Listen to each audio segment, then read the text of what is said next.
Alam nyo ba po yung mga pagkaing bawal sa arthritis, 'di ba? Karamihan sa atin may arthritis. Ano dapat iwasan? Ano dapat kainin kung may arthritis? Maraming klaseng arthritis, over 100. Pero yung common, yung osteoarthritis, arthritis na nagkakaedad.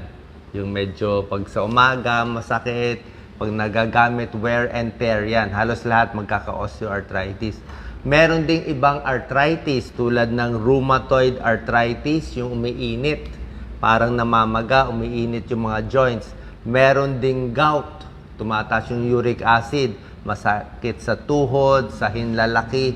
Meron din psoriatic arthritis. So ito yung mga apat na mas common, pero maraming klase. Pero siyempre, pati pagkain, meron ding epekto sa arthritis. Ito, maiiwasan natin ha. Number 1, pag maraming sugar. Okay? Maraming sugar, minsan nakatago yung mga asukal eh. Nasa ice cream, nasa barbecue sauce, nasa ketchup, nasa mga dressing, nandyan nakatago yung sugar. And pag malakas kumain ng mga matatamis, nakita nila, mas malala yung sintomas ng arthritis. Bukod sa nakakataba, nakakakos pa ng diabetes. Okay? Parang may correlation dito sa pag-aaral nila. Mahilig dito, mas umaatake yung mga arthritis. So, anong klaseng sugar ang maganda? Mas maganda yung sugar na galing sa prutas mismo. Kasi at least pag kumain ka ng prutas, kasama siya. Meron siyang ibang vitamins, may ibang minerals, may fiber pa siya. Let's say, sugar sa orange, di ba? So, kinain mo muna yung buong orange. Ang hindi maganda, yung purong asukal. Ayan, o. Yan, o. Hinalo mo sa maple syrup, pancake syrup, fructose sweetener, sa soft drinks. Ayan, o. So, pag raw sugar na diretso, mas masama sa diabetes at arthritis. Number 2, merong mga pag-aaral, processed meat and red meat. Ibig sabihin ng red meat, pag hilaw yung karne, mapula siya, di ba? So, baboy, baka, yan mga red meat. Nakita nila, pag mahilig sa red meat, mataas yung inflammation sa katawan at yung arthritis symptoms mas lumalala. Pag kumakain kasi ng maraming red meat and processed meat, tumataas ang ito yung mga markers interleukin 6, C-reactive protein, homocysteine, lahat siya inflammation, pamamaga sa katawan. Itong mga rheumatoid arthritis, kasama yan sa mga pamamaga. Lumalala yung sintomas. Marami na pag-aaral Basta mahilig sa ganito, mas umaatake yung sintomas, mas namumula-mula. So, processed meat, ito yan mga processed meat. Ibig sabihin na nalagyan na ng mga preservatives, ng salt, salted, cured, smoked meat. Diba? Malasa, masarap, kaya lang hindi ganun ka-healthy. May pag-aaral na papakita na nakakataas din ng cancer risk ito. Basta red meat, yan ang mga red meat. Pwede naman kumain pa konti-konti, huwag ganun karami.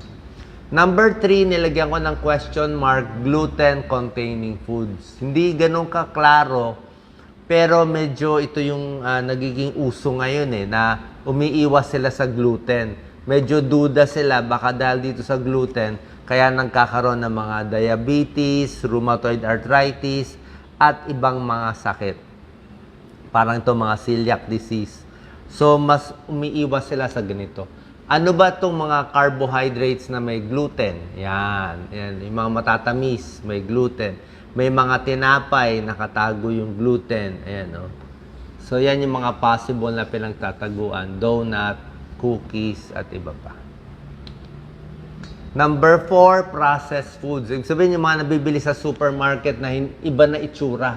Ayan o, gaya na yung itsura. So, parang mga breakfast cereals, mga fast food, mga baked goods, di ba? Maraming sugar, preservatives, fructose, yung talagang matatamis. Nakakataba, nakakakos ng diabetes, at tumataas yung risk for rheumatoid arthritis.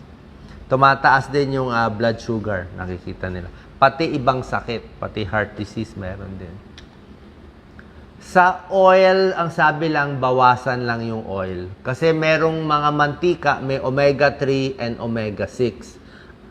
Mas gusto natin yung mas maraming omega-3. Omega-3, ito yung mas mabuting oil. Yan ang omega-3 fatty acids. Nasa isda, nasa olive oil. So, more fish, more olive oil tong omega-3.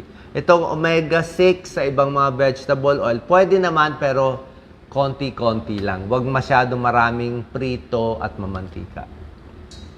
Sobrang alat, okay? So, sobrang alat, french fries, sabaw na maalat, canned soup, pizza, mga keso, processed meat, di ba?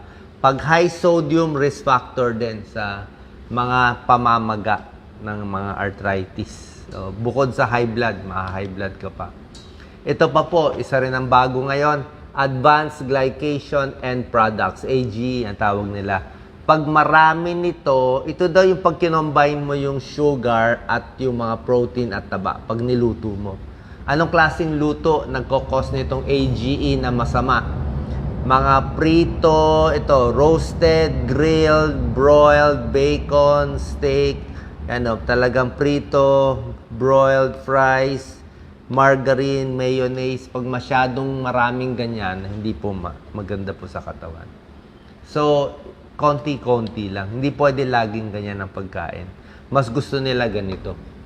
Kasi kung maraming ganitong pritong style na pagkain yan, tataas ang inflammatory arthritis, rheumatoid arthritis, at iba pa. Mas maganda yung ganito, nakakabawas ng sintomas.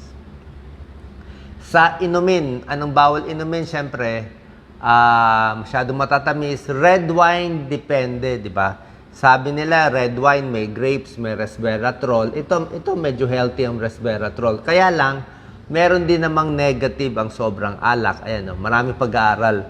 Pag malakas uminom ng alak, more osteoarthritis. Pag malakas sa alak, tataas ang uric acid, pwede mag-gout. Ayan, So, pati sa spine, magkakaroon din ng spondyloarthritis, mas lumalala. Pati rheumatoid arthritis. So, maraming pag-aaral nagpapakita, mas lumalala yung sari-saring arthritis na dahilan. Siyempre, yung sweetened beverage, tulad na sinabi ko, masyadong matatamis, hindi maganda. Pag masyadong mahilig nito, more than almost every day, pag iinom ka ng soft drinks, mas tataas ang uric acid levels, mas lalala ang gout, at marami pa ibang problema. Pati sa buto, hindi rin maganda sa buto. Pag yung mga dark-colored soft drinks. Pagdating naman sa kape and gatas, hindi ganun kaklaro. Siguro sa gatas, wag lang daw masyadong full cream milk. Sa kape daw, parang siguro isa 2 tasang kape, wag din sobra dami. Yun lang naman issue. Wag lang masyadong marami. So, kabaliktaran, ito yung mga iiwasan. Ano naman yung magaganda tulad na sinabi natin? Fruits and vegetables, fish, whole grain, nuts. Ano itsura nila? Ganito itsura. Doc Lisa, focus mo. Itong pagkain, iwas sa pamamaga. Hindi lang sa arthritis, pati pamamaga sa puso, mga autoimmune disease, ito yung mga magaganda. Yan, kamatis, fatty fish, green leafy vegetables, olive oil. Ito yung mga bawal na madali kainin, 'di ba? Mas babawasan. Ito mga ganda, turmeric, yan. Luya, ginger, may anti-inflammatory.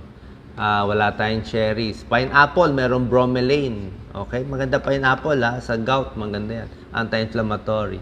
Omega-3 fatty acids, may mga isda, mga nuts, tsaka isda.